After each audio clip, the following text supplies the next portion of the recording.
Du temps volé à l'amour par Christophe André. Première histoire, dans le train. Une petite fille de 3-4 ans dessine, assise en face de ses parents. La mère a l'air énervée. Il a dû y avoir un conflit ou un souci avant le départ. En regardant par la fenêtre, elle écoute quelque chose sur son smartphone. Le papa consulte l'écran du sien. Du coup, la petite fille n'a plus personne à qui parler. Alors elle se parle à elle-même. Mon dessin, c'est la maman. Elle écoute ses écouteurs et elle est en colère, la maman. La maman, elle écoute ses écouteurs. Elle n'est pas contente. Elle répète le tout plusieurs fois en surveillant du coin de l'œil son père pour voir si, par hasard, il va réagir. Mais non, ça ne l'intéresse pas plus que ça, le papa. Ce qui se passe sur son téléphone le captive davantage. Au bout d'un moment, la petite fille se tait. Elle a compris et continue de dessiner en silence. Puis au bout de 10 minutes, le dialogue lui manque tout de même. Alors elle se débrouille pour renverser ses affaires par terre, histoire de faire réagir ses parents. Plutôt se faire gronder que se faire ignorer. Deuxième histoire, dans un parc public. Un couple de grands-parents se promène avec 2 petits-enfants. La grand-mère pousse le landau du plus jeune. Un garçon d'une dizaine d'années la suit. Et tout à la fin, le grand-père, plusieurs mètres derrière, il marche tout en tripotant son téléphone.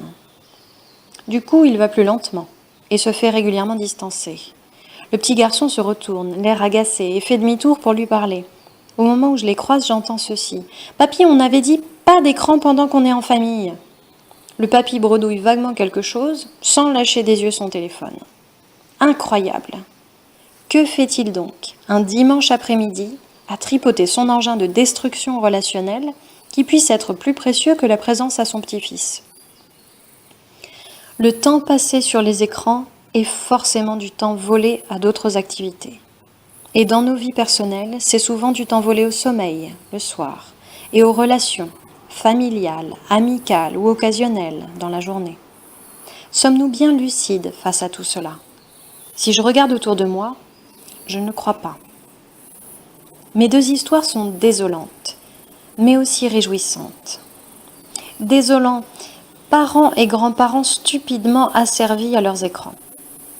Réjouissant, les enfants qui auront vu les adultes amoindris et appauvris par leurs machines vont entretenir avec ces dernières un rapport bien plus méfiant et intelligent que leurs géniteurs, victimes du marketing des marchands d'écrans et d'infos.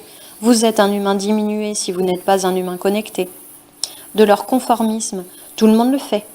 Et de leur paresse, pas envie de contrôler mes impulsions. Allez les jeunes, on compte sur vous.